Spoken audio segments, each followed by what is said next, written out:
Good morning. Happy Wednesday again, everyone. So, it's Wednesday morning here in the Philippines, and the time is, what time is it? It is 7:46 a.m. I woke up late than usual, so naglamaw tayo ngayon. Good morning. I'm having my morning coffee. Every day is a fresh start. So, having my morning coffee. This is actually a gift. This was a holiday gift by one of my clients before. Thank you. Thank you for this. They were my clients when I was still working at Huntington. Um, Salamat po sa inyo. My God, I forgot their name. Oh, Mr. Lee. Mr. Lee and your wife. Mr. Lee from Roseville, Minnesota. Okay, anyway, so this is just a part 2 of what I started from yesterday. I started talking about the sword of the spirit, which I haven't posted yet, but I wanted to explain it a little bit further and to give you some examples of what I understand and how I think about it. And of course, you're more than welcome to share your opinion by leaving your comment below. I will not be offended, whatever it is that you have, you have your thoughts or whatever opinions you may have, feel free to leave it here at the comment section and I will look at it with a bigger point of view. Okay. Anyway, so going back to the sword of the spirit, so the sword of the spirit is the word of God. That is the only one that we haven't talked about yet. So this is the part 2 from yesterday. Part 1 was yesterday, and this is the part 2. And I was talking about the sword of the spirit, and then it reminded me of this. Let me show it to you. I had this journal back in 2020. 2025. So this was my journal from last year, and look at this. Can you see it? Oh my god, I apologize for my nails.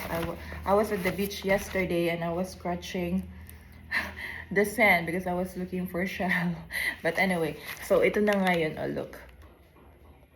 So this is the plastic sword. I got this when I was walking to Gubat from our barangay. So napulot ko ito. Napulot ko ito doon sa may unahan kina Esperida doon sa may tulay. So bago pakalagpas ng simbahan sa may Kugon, I saw this and then it reminded me of the sword of the spirit, the word of God. And so ito na nga. Ano nga ba 'yon? So ano nga ba yung ibig sabihin ng the sword of the spirit? The sword of the spirit is the word of God. Ito yung salita ng Diyos na panlaban natin araw-araw. So if there are any things that was said against you, you can use it as a weapon to fight it, to fight the work of the enemy. I am going to pull up the full armor of God. The full armor of God. Let me pull it up real quick. Okay, so this is from Ephesians chapter 6, verse 10 to 18. Ephesians 6:10 to 18. So the 6 pieces of armor: belt of truth, breastplate of righteousness, shoes of the gospel of peace, shield of faith, helmet of salvation, and sword of the spirit, which is the word of God. So what is the sword of the spirit? According to Google, it says that according to godquestions.org or google.com, as the sword of the spirit is the only offensive weapon listed, represent using the teachings and promises of scripture to navigate and overcome spiritual battles. Okay, so let us talk about the spiritual battles. What are the things that you're battling right now? Spiritual battles. So many things. Oh my God. Sabi nila, you keep focusing on the battles. That's why you are not happy. You keep focusing on the negative things. That's why you cannot move forward. Palagi na lang yung iniisip mo yung mga battles, defeat, frustration, disappointments. So, the thing is, I just want to tell you what is really happening right now. We are at the age where things are just not so normal anymore than how it was before. Hindi na tayo katulad ng dati. We are experiencing a lot of spiritual warrior, spiritual attack. We are experiencing a lot of spiritual battles that nakita ko most of the people that they are attacking are Christian, yung mga Kristiyano, that sometimes people you can just randomly hear them say things out of the blue na you are talking to them, it's a normal conversation and people will just say things randomly na para bang it's so random, you know. um, it is so random na parang maririnig mo na lang pagising mo sa umaga, they would say, "Uy, hindi ka na ang matalim." It's not being directed to me, but this is being said to other people. Or I would hear the other neighbor would say, "Wara ka na kasi inabuso ka, ikaw minolest siya." And they're not even talking to me directly. They're just talking over the phone. It's a normal conversation, and then um, suddenly things are being said randomly, or they would say things like nasa Amerikanan ang babae mo. You know, those are the things that just being said randomly na para bang there are voice that's being said to their head and they don't have that self-control to control it. So, yung nangyayari, sinasabi nila, normal ba ito? Because this was not my normal before.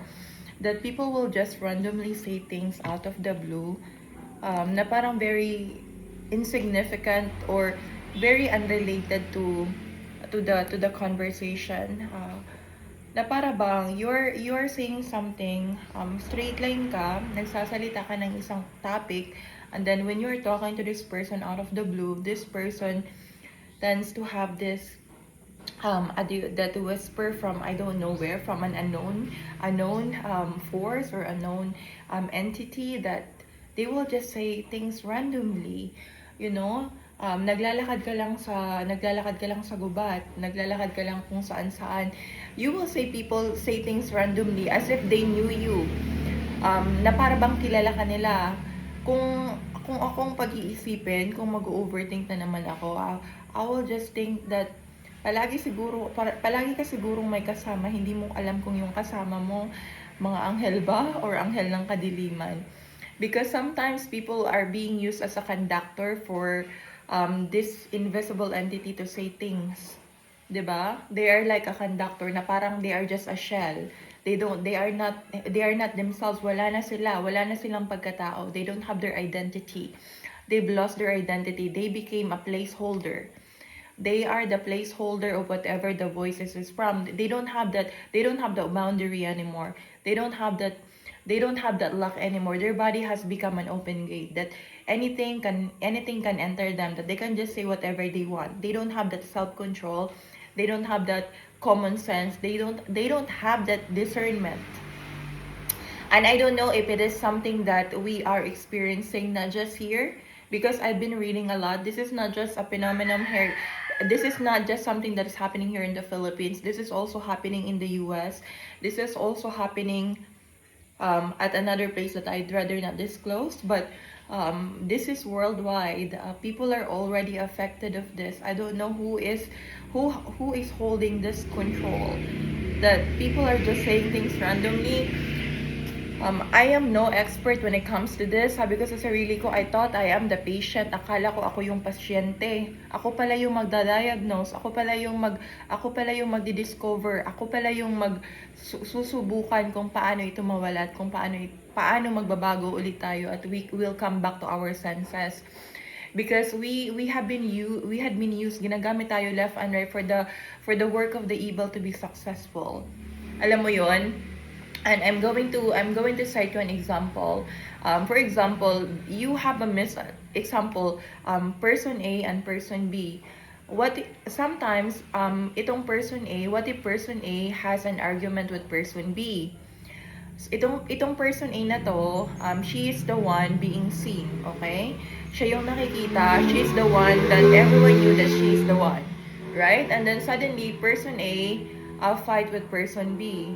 So this person B, kahit mali siya, but just because he is fighting with person A na kilala, na alam na siya yung meron, alam na natin kung ano yung meron na sinasabi natin, people will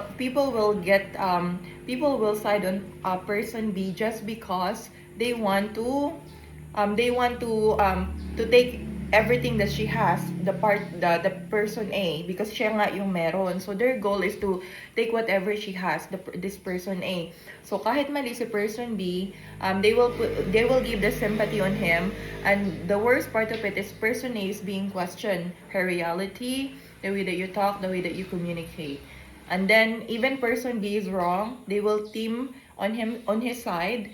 They will be on his side just because, they are forming another team. And then and they will also, what is the right word, ipaparamdam dito sa taong ito na yeah, you did the right thing, hindi mali ang ginawa mo. So itong person B na to, nawawala na siya ng conscience to the point that he thought that what he is doing is tama, hanggang sa lumaki na ng lumaki until we became a virus that is okay for us to make solsol, na okay sa atin, na alam mo yun, na magkaisa laban sa para lang masabi na we are, we are the expensive ones, we are the cheap ones, we are all expensive. I don't have a price because I am priceless. Hindi ako mahal, hindi ako mura, I am priceless. I don't have a price tag. Yung price tag lang yung mga baboy yung binibenta. I don't have a price tag. I am priceless. According to the word of God, we are the priceless possession of God. Right? Wala tayong price tag, hindi tayo binibenta. Wala tayong barcode na pagdaan mo sa scanner, naka-sale ka, 50% discount, or tutut, buy one, take one, or, okay, libre kasi ang daming damage nito, libre na lang, sa'yo na lang yan, diba? But no, we're not like that. We are a priceless possession of God. Wala tayong presyo. And the right one who will recognize your worth, ay lutong-luto na yan. The right person who can recognize your worth is the right one for you. Kung sino man yung nakakakita ng worth mo, yan ang tamang tao na para sa'yo. Kasi yung tamang tao na para sa'yo, they're not going to look at how much your worth is, because they know that you are priceless.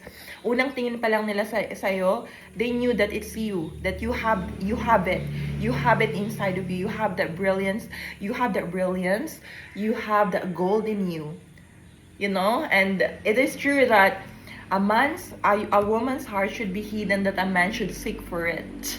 Na ikaw na mismo yung hahanapin, hindi ka na maghahanap, 'di ba? Hindi ka susukuan ng taong mahal mo.